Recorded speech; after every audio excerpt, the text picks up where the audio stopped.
Transforming a living space into a dream home can be a daunting task, but it doesn't have to be difficult. For years, I've helped homeowners with simple, easy-to-achieve solutions. All it takes is seeing design challenges as an opportunity for creativity and innovation.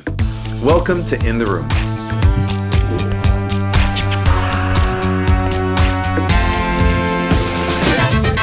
Today we're designing for Celeste. Celeste has a problem.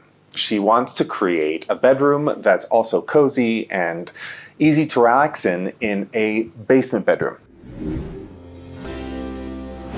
Hi Shelter, thank you so much for helping me. We're hoping to make a bedroom in our basement, but it's a little bit of a funky space. We're hoping to make a cozy place for sleeping and a place to kind of relax in the evening. So you enter the basement bedroom from the hallway. There is a rather skinny walk-in closet. We've got our electrical box, which I would love to hide. And then that weird box right over there that leads to where we're putting a bed currently. So that's the space. It's a really weird one. This is not necessarily a common problem. Most people just turn the entire basement into a utility space. Sometimes it's a family room. But if we want to turn this into, I don't know if this is the master, but a really cute guest bedroom, I think the main tactic is going to be to go maximal size on the furniture, just like they have here.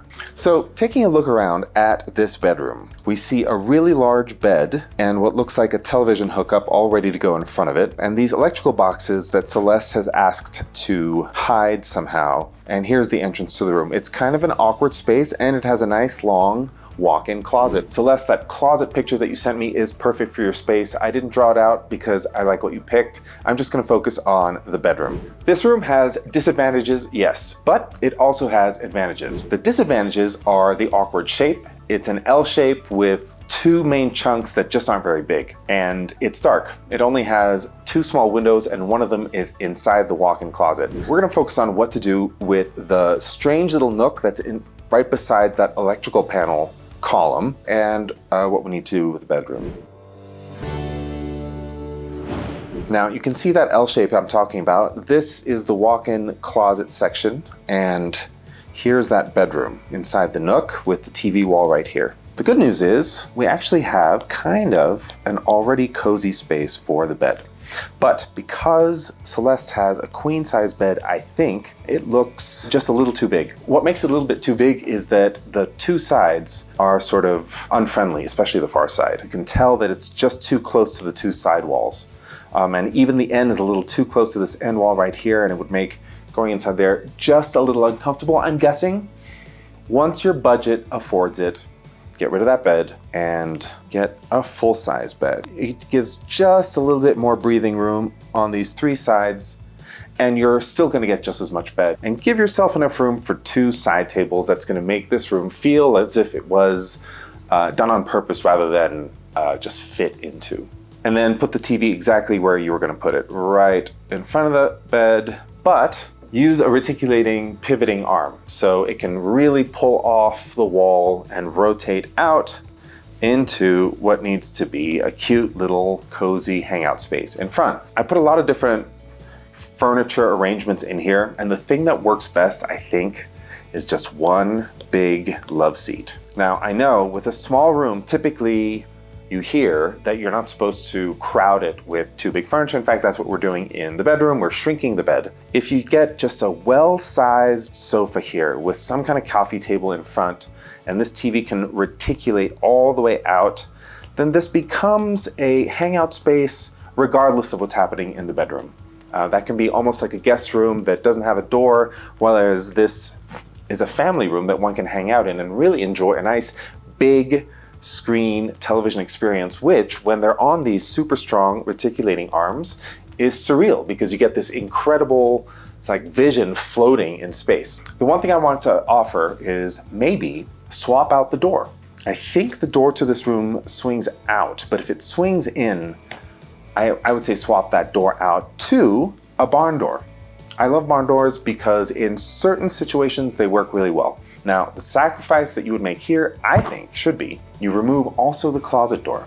So you end up with just a barn door that usually closes off the main room, and then it can also close off the walk-in closet. Maybe this is, a staircase up here or something, and this already has a lot of privacy.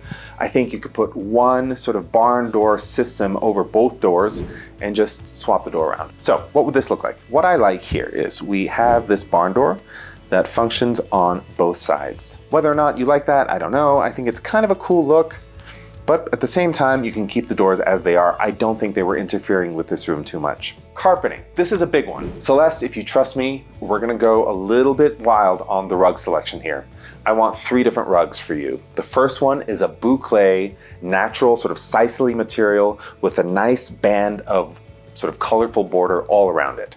The reason we need that border is because I'm gonna ask you to cut into that rug once you receive it. Celeste, your space is just a little bit larger than this, so I'm gonna suggest you buy one large, almost wall-to-wall carpeting style rug, but it's made out of a natural sort of grass cloth material. This will unify the whole room. I know you have beautiful hardwood flooring, but you'll still see a band of hardwood flooring all the way around, and the idea is to just soften this room down and be able to work with those strange little sort of doorway nooks on either side of the entrance to the bed. These 2 little wing areas make the rug a problem, and you can already see what I'm proposing that we do here. I want you to buy one large 7'6" by 12'6" rug, and then chop off 2 sections like this and purchase some more of this banding material. You can either just color match it, or you can maybe buy it from the rug company themselves.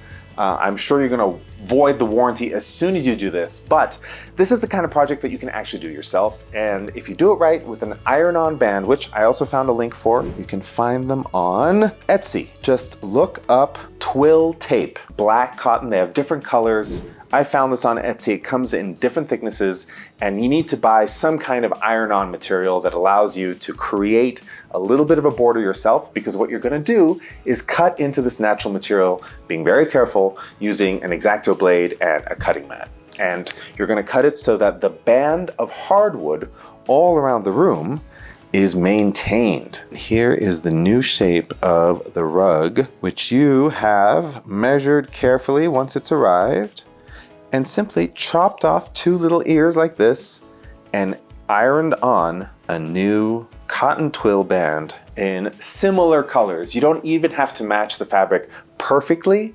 The closer it is, the better, of course. But the next trick here is we're gonna layer more rugs on top of that.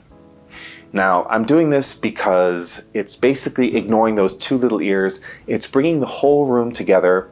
It's counteracting the fact that we put a lot of big furniture into small rooms by saying, actually, this is kind of a big room. It just happens to have this sort of strange architectural feature. By the way, those little sort of ears and electrical panels and stuff like that that are poking out of the features of your wall, they don't bother me as much as they bother you. But because they do bother you a little bit, I'm going to propose kind of an interesting paint scheme. By painting the walls a darker color, you can make the strange features on the walls feel a little less vibrant and a little less in your eye. They're just going to disappear a bit more. Obviously, leave the ceiling white. In this room, we don't want to go sort of dungeon here. The room with a window can be a little bit brighter, but it should be in the same tonality as the bedroom wall. And I'm going to propose a kind of darkish color, like a blue-gray. Before I show you what this looks like, let's talk about that rug. So we're gonna chop that rug, and then we're gonna layer another rug on top of that. I found a link for you right here from arearugs.com. I thought the price was good. I thought the look was good. We're not going for something sort of bright. We want muted tones, keep it all cozy, lower energy here, because it's gonna work not only as a bedroom, but I see it as a movie, a theater room. Ta-da, movie room! I'm taking advantage of every square inch of space. So the furniture is big. I've put shelves on the wall where it works. The idea is that you're not going to be visiting the electrical panel, which is around this corner right here, that often. We're just going to paint right over it. And what I haven't drawn here actually is more art. We need some art on these walls. I've put the art on top of the electrical panels. The way to do this is by using a command strip adhesive that is rated for the weight of the framed work that you're hanging, but that you can stick right on top of the electrical panel, which is painted the color of the walls, obviously. The darker the color, I think the more those electrical panels will disappear. The furniture is from Crate and Barrel, I think, is this sofa. Yeah, I love the color of this sofa.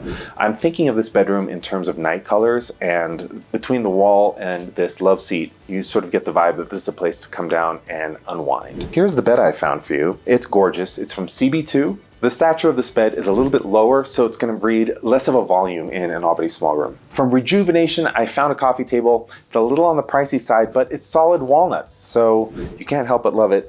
The largest one is not the one that's right for you. I think the medium one is, but you can even get the small one, or maybe two small ones. I drew one medium scaled one in your plan. The piece behind the sofa, I think, has to be exactly right in its scale. And the piece I found is also on Crate and Barrel. There's one last detail. The little sheepskin rug, I think, is a crucial detail because it's rare that you get a chance to layer 3 rugs on top of one another. The 3 rugs work well. I love the rakish angle of the second rug that ties the whole room together. And then it doesn't have to be sheepskin, but just something fun and comfortable and would feel great to put your feet down on in the morning can go as a 3rd layer, which is so rare when you're creating a rug story. It's rare that you triple up on the layers of rugs. And by the way, I didn't draw it fully extended. Let's just say that you're going for the longest armed, most reticulated TV mount you can find because you want to get a nice big screen, you want to attach that to the studs, and make this a movie hangout cozy space. And by the way, having a dark bedroom behind this glowing floating screen is going to be a cinematic experience. It's going to transport you. It's going to be your favorite room in the house. Put some storage on the walls. I just want to see that vertical space used. I use these sort of floating shelves, and this is from Soundside Carpentry. They are 36 inches by 8 inches, so you want them to be wide enough that you can put something on them, but not too wide because remember, they're poking out into the space that you need to go when you're accessing this electrical panel back here, which you're not going to access very often. Take a look at this detail right here. I even drew the banding, and these are the little threads right there of your bang up job of ironing on after you've cut your own custom carpet. I'm telling you, it's going to be a fun project. Just do the best you can. It's not even that hard because it's a flat, compact, natural material. It has usually a backing on it that you might need to cut through, but as long as you're careful, you're going to do just fine. Cut out those little shapes of the wall that juts into the bedroom space, and suddenly that whole room is going to come together. The key is to make sure that you see hardwood all the way around. Even where it comes up against those 2 little wall sections, make sure that there's a little bit of hardwood flooring all the way around your custom rug that you're going to cut yourself and then mend. The perspective is a little strange because it's so close to the edge of the drawing, but this is that section of hardwood floor that needs to go all the way around the room, and it will be a beautiful detail that almost creates this Greek key effect. Well, Celeste, I hope that was useful, and if there are more questions, make sure to comment in the section below, and let's talk some design. Meanwhile, those of you with unsolvable design problems, send them to In the Room, and I can't wait to get to them next time. If you've got a home makeover project you need help with, or a room you'd like to reimagine, drop us a DM at SHLTR on Instagram and tell us your story. And don't forget to subscribe to our YouTube so you don't miss a new episode.